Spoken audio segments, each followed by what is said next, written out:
Welcome back. Now, a population census is a snapshot of a country at a particular moment in time.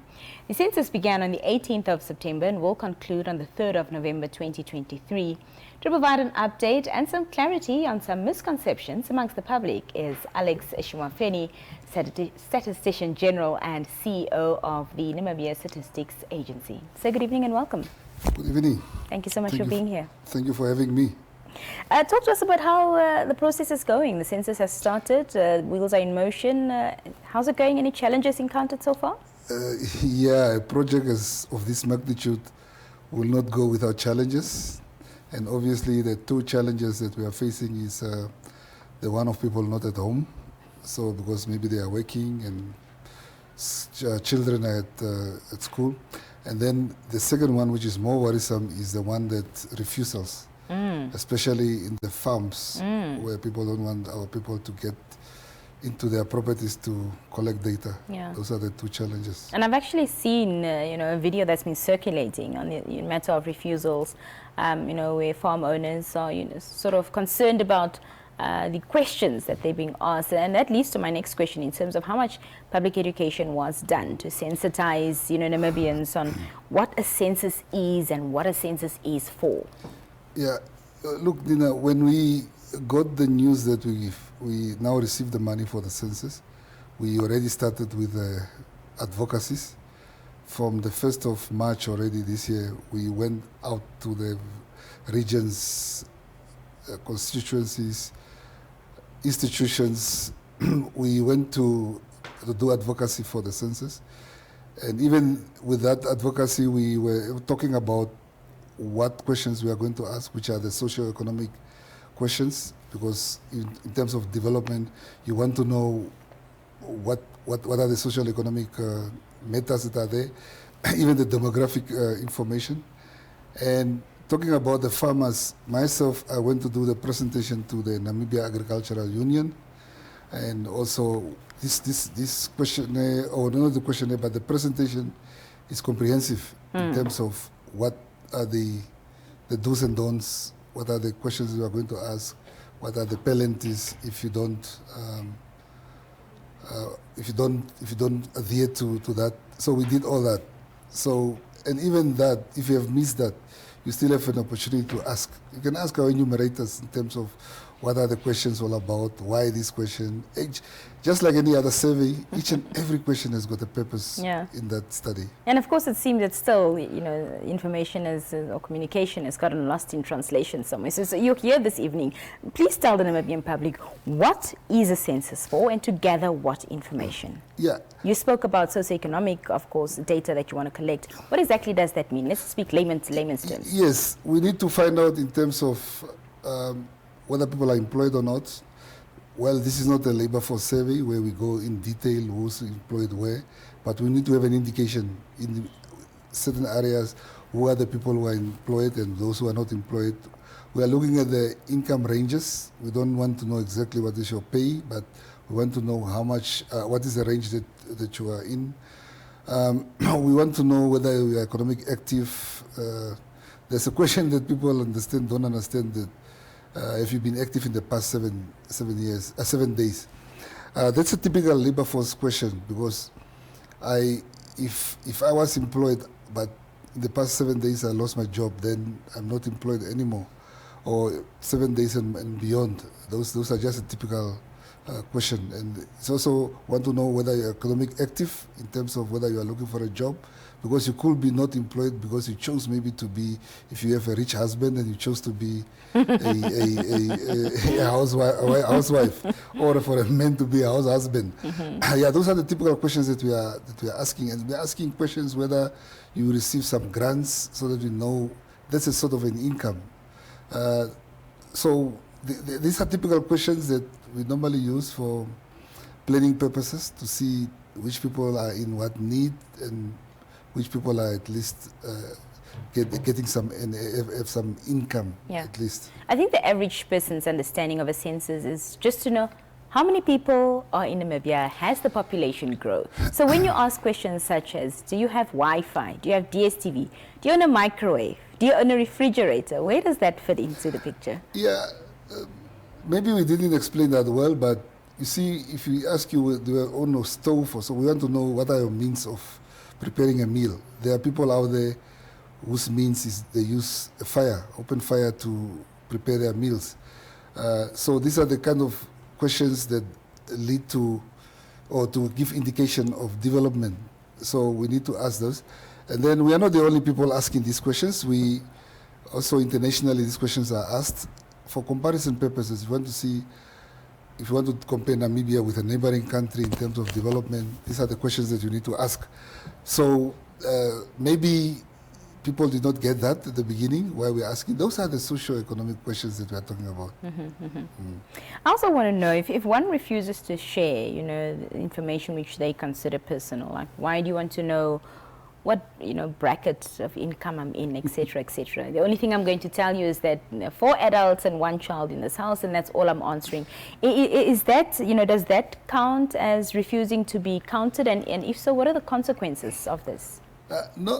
Maybe not necessarily, but it could be that you're refusing, or let's rather go the other way around. If you also give false information, that could be part of that, but sometimes it's difficult to verify whether it's false information. But just to go to the principle of asking the questions, really, the issue is we need to know that whenever we release this information will never be released on a personal level. We are not going to say this is Nina's information. The information is anonymized, meaning that we say so many people are in this bracket range, just for you to have an indication of, even for business people to say that if I want to open a business in a certain area, what is the average income of the people in that area? So then if you know that they don't fit your market, then you can go to somewhere else. This is where we say the data is not only for the government, it's not only for businesses, it can also be for individuals who maybe want to start up a cooker shop or something like that. Yeah. And the implications of refusing to be, counted at all? Yeah, if you blatantly refuse, we will try by all means to get the information from you. But if you still refuse, the Act is very clear. Under Section 43, we're talking about penalty, administrative penalty that can be imposed on you, and those penalties are 50,000 Namibia dollars, or 5 years in prison, or both. So those are the consequences of refusing just to participate in the economic development or the development of the country.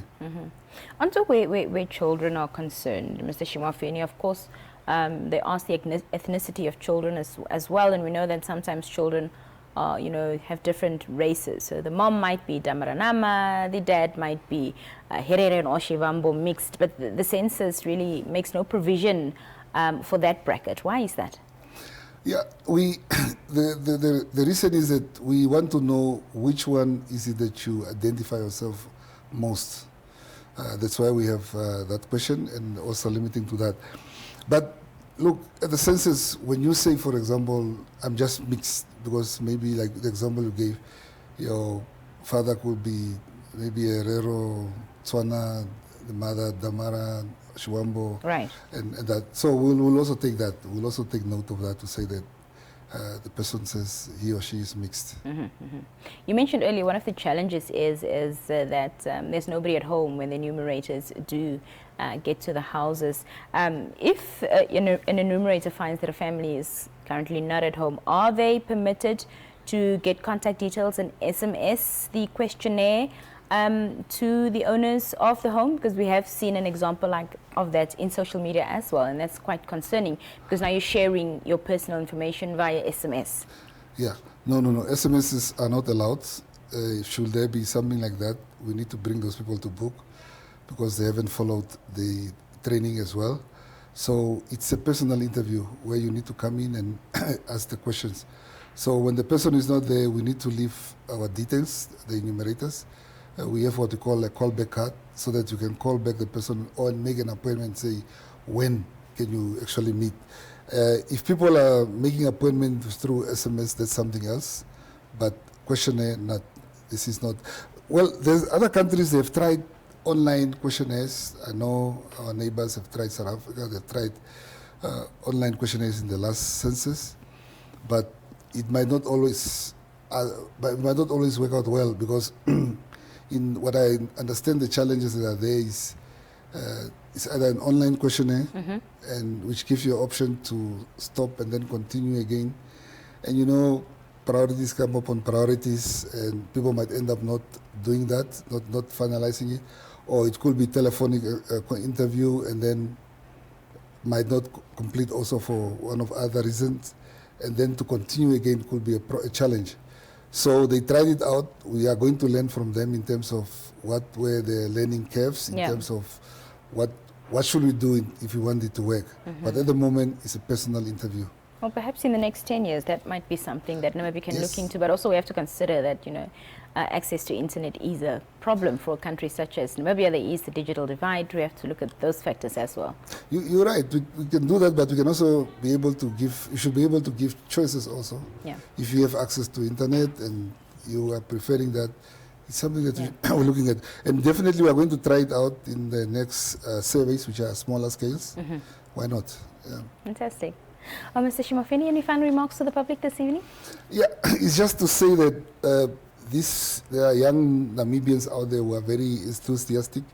They are enjoying their job. So welcome them well, actually. I'm even asking people when they say they are enumerated, I ask them, did you offer them at least cold water or even oros? Yeah, so please help them to do their work. They have got targets to reach also. And they are just human beings. Don't take out your frustrations on them. Rather take their frustrations on me. Give me a call or contact me and tell me what you want to tell. They have nothing to do with the processes of employment, the process of allocating vehicles to the successful people. So let them alone. Just help them. Let them do their work so that they also gain their experience in working.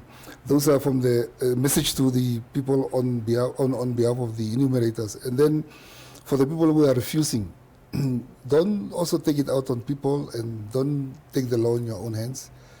Just let's have a conversation and we explain to you why we have certain questions in the questionnaire. Some people are saying that they are asked now whether they have this and that so that we can, apparently they can be taxed or so. We are not the taxmen. Our mandate is not about tax collection. It's not about looking who's legal or illegal in the country. So we are just collecting data, which is going to be anonymized. If you go into our website and look at our reports that we collect, it's reports that talk about averages, percentages, and so on, not about who has got what. So please, play your part and be counted. Thank you so much, and thank you for your time this evening. Thank you. That was Mr. Alex Shimofeni from the NSA speaking to us and giving us an update on the ongoing census in the country. We'll be right back shortly.